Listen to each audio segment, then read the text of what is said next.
Hello guys, welcome back to Not Just Maker, it's Marco here, and today we start talking about Blanchitsu Space Marines.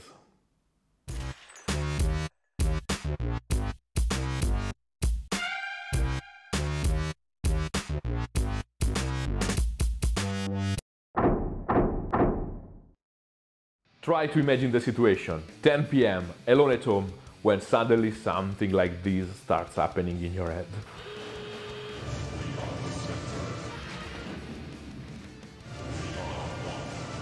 I have to paint something grimdark. I prepared this model with a bunch of other Chaos Space Marines on the wave of the quest after my first video about Blanchitsu, and now it's finally time to paint them. Remember to subscribe and hit the bell button to always know what's happening on the channel. Don't worry, in time I'll try to give the right tribute to every legion, and maybe even to some loyalists. Tell me in the comments what you want to see next. My main inspiration for this miniature are this Blanch's illustration of a red corsair with its powerful, overwhelming reds, and probably because I have the poster all day in front of me, the cover art of Warcry, with its warp sensations and all these different tones to give life to the scene. Thanks to your suggestions, I created an Amazon affiliate account, so if you want to support the channel and grab the materials I'm using in my videos, you can click one of the links in the description and just shop through them. Thanks guys! This is a simple conversion made with the body of a Khorne Berserker and bits from the new Chaos Space Marines. And I bent the pole using the heat of a lighter, just that. But the model is a bit too clean to be a proper Blanchitsu project, so I use a piece of real fabric from an old t-shirt to create a small banner for my warrior. I love this kind of mixed media projects and the results are always visually very interesting. I'm going to mix super concentrated PVA and water to create a bath for my fabric. With a bit of water, the fabric will easily absorb the glue, gaining mass and volume. Now I need only to remove the excess, stretching a bit the fibers to be sure that the fabric is really soaked in glue, and put my flag on the model.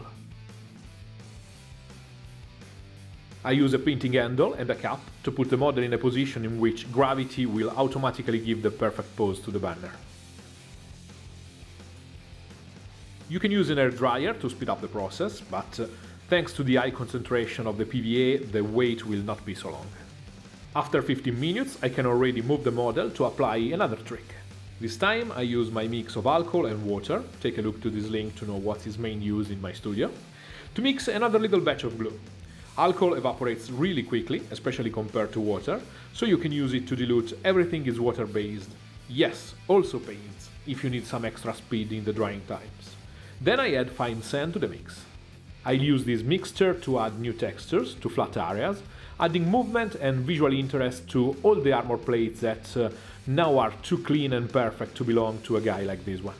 I tap with an old brush to apply the mix, paying attention to fade the borders of the glue.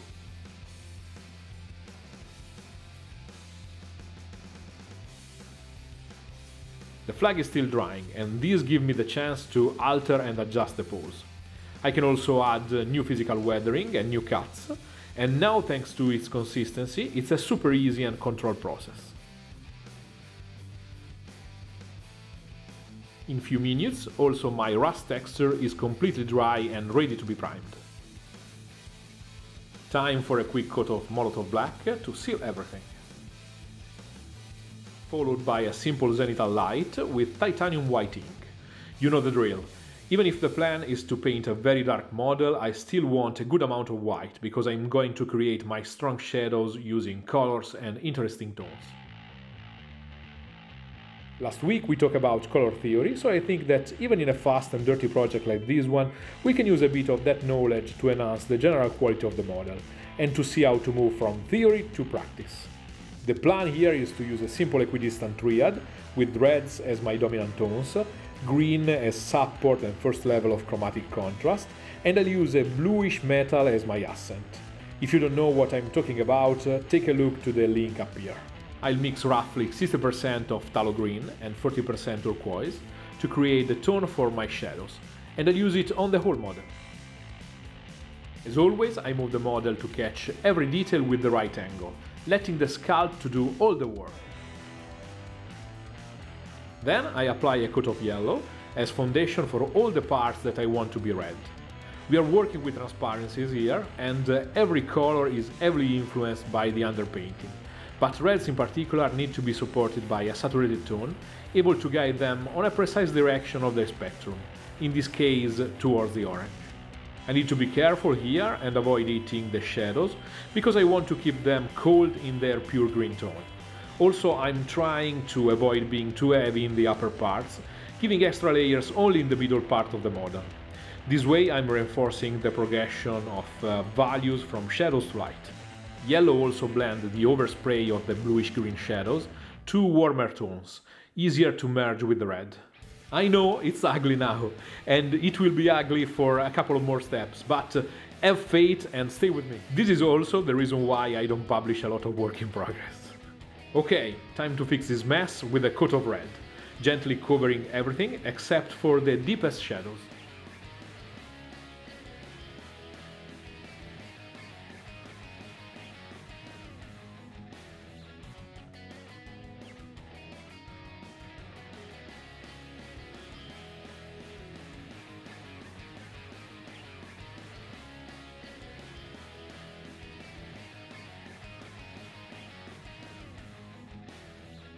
The shine of the overlapping inks doesn't help understanding very well what's going on in video, so I decided to give a quick coat of matte varnish. Here is our rich red armor painted using just 3 tones. I've been a bit sloppy on the skin and bones part, and now I have to fix their basic tones, but it's a very good occasion to show you guys another juicy trick for your airbrushing, and a chance, as always, to add more tones to the skin.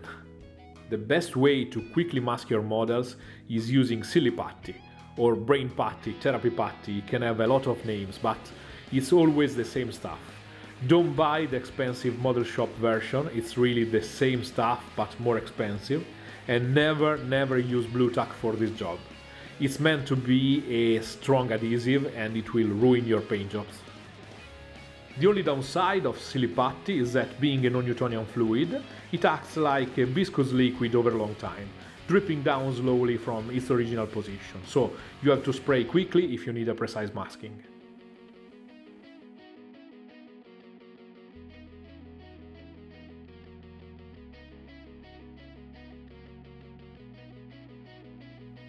Now I can use Molotov Sahara Beige to bring back a basic tone for my pale skin tone.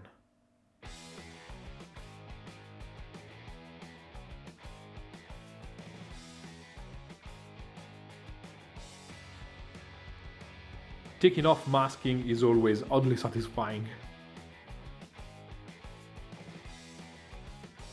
Time for a super basic coat of metal colors. Here I'm using scale 75 peridot as greenish gold and black metal as a base for my metal bluish accent tone.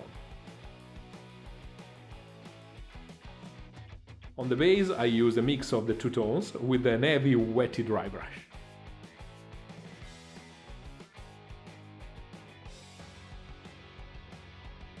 Now I need to kill the shine of my metals and to add some quick shades, so time to wash.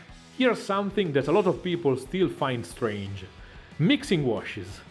Washes are like any other color and you can mix them as you need. I prepare a mix of 50% Atonian camo shade and 50% Agrax to wash my peridot. This will tone down everything, still adding greenish tones to my metal.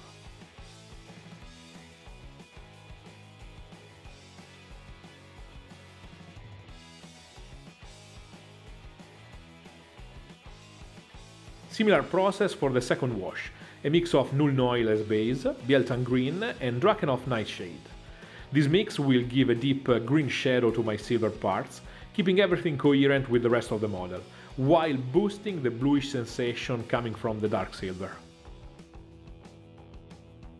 Remember that a wash, intended as a type of paint, is really similar to a glaze, so you can also use it to create nice transitions with multiple applications in the same spot, and not only as a one-step heavy cover.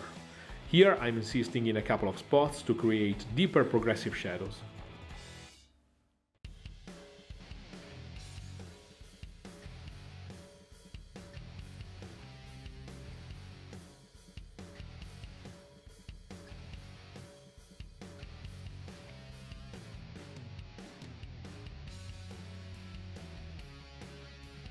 Time for oils. This time I'll keep my palette super simple because I have already a lot of tones on my model and I decided to stick precisely to my skin. Also, to answer your questions, here is my white spirit. I put it in this bottle only because it's easier to handle, and here is the source. You don't have to buy this brand in particular, they are all the same, just buy the cheapest between the odorless versions. I prepared two mixes, one 50% black and green, and one 25% black, 75% green for the skin. I'm going to dilute heavily the mix for the skin because I just need a bit of definition, but in general I'm quite happy with the tones and the finish. While I put just a bit of white spirit in my general wash because this will be my thick layer of dirt, grime, grease and Blanchitsu magic.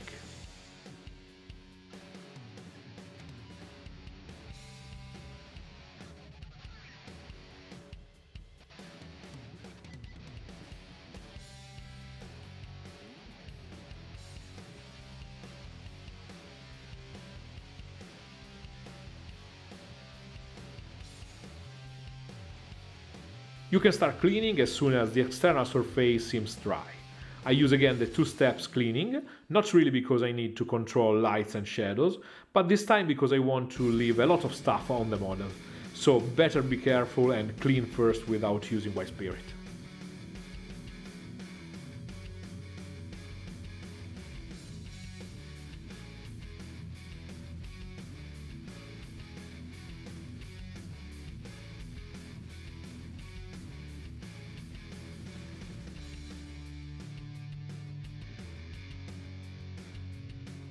When I'm satisfied with the general result, I add white spirit to the process, to adjust the finish here and there and to clean tough stains.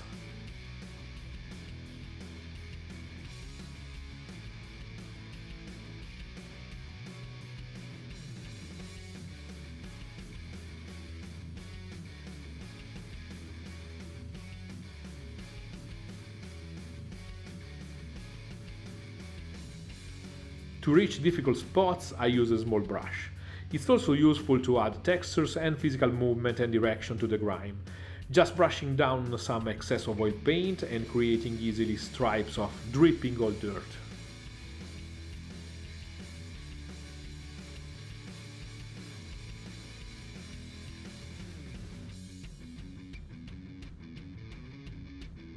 And here is the result after the oil wash.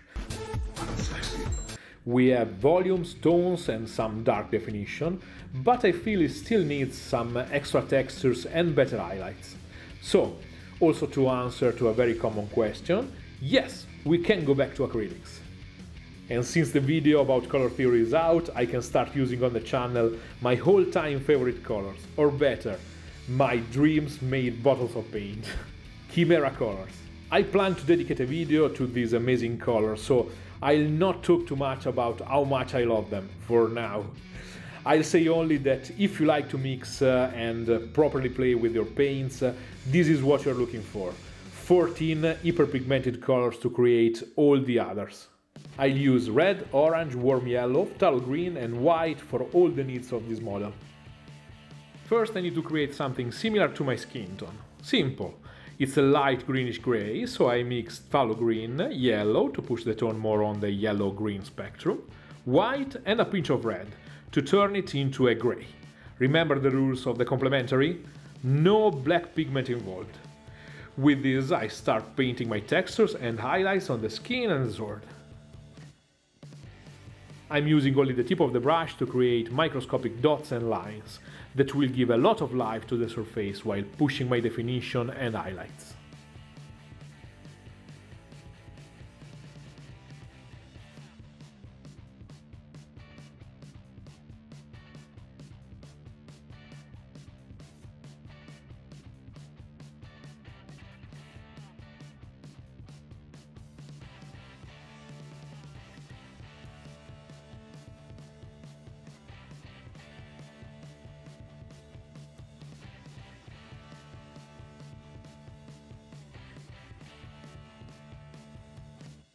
Similar approach for the red tones on the armor. I build my scale of tones on my palette, so I have always access to all the nuances I could possibly need working on the armor.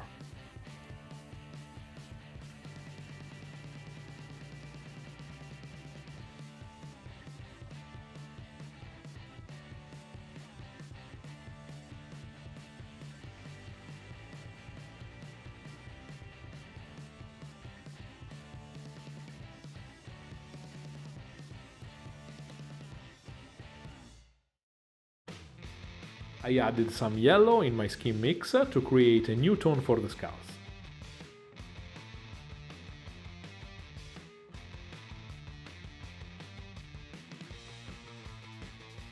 I used the saturated acid green as a base for the eye.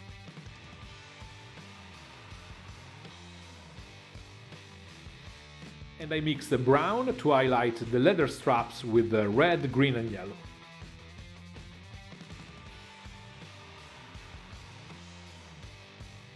Using the same tone with some extra red, I created the dark color I needed to highlight the red leather of the belt.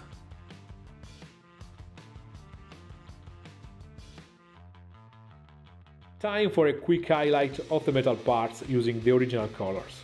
Remember, don't put metal paints on the wet palette. Plus a touch of scale 75 trash metal for the extreme points of light. It's not really very light as a tone, but I want to keep everything quite dark, so it's a perfect highlight in this case.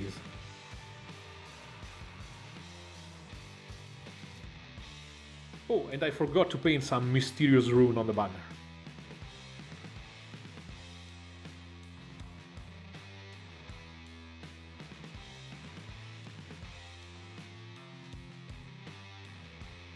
And here is the palette after 1 hour of work. Quick pass of contrast Gryph-hound orange to give a bit of tone to the rust on the base. And a Blanchitsu project is not a Blanchitsu project without a bunch of pigments and dust.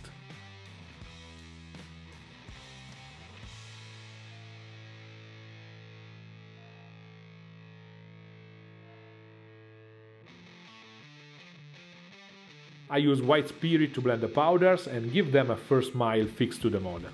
Don't worry, when the liquid evaporates, the dusty finish comes back in all its glory. Also a bit on the banner to give the idea of an old dry piece of cloth.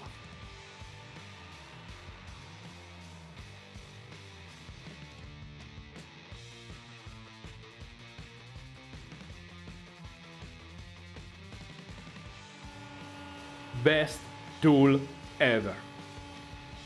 And a very light pass of matte varnish on the pigments to seal everything forever.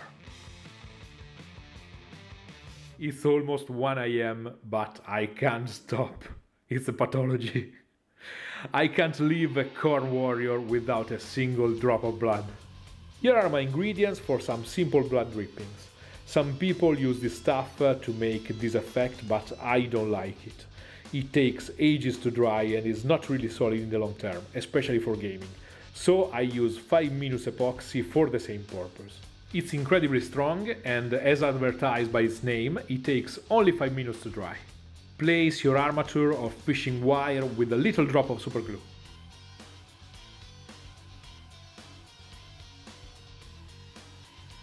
Squeeze your epoxy and mix the two parts together following the instructions. At least 20 seconds in my case. You can add now some alcohol-based color into the mix, or just paint on top of it as you want. With the brush, bring the epoxy on the armature, and it will create by itself nice little drops. It's really dense, so it's easy to handle, and you have 5 minutes to sculpt and move the drops around.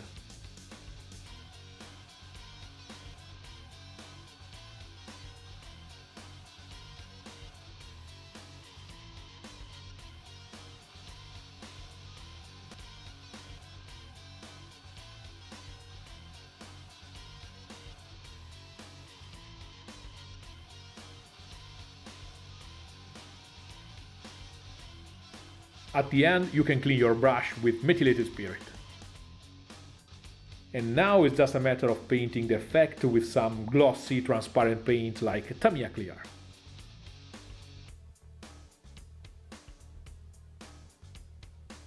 Blood for the blood god.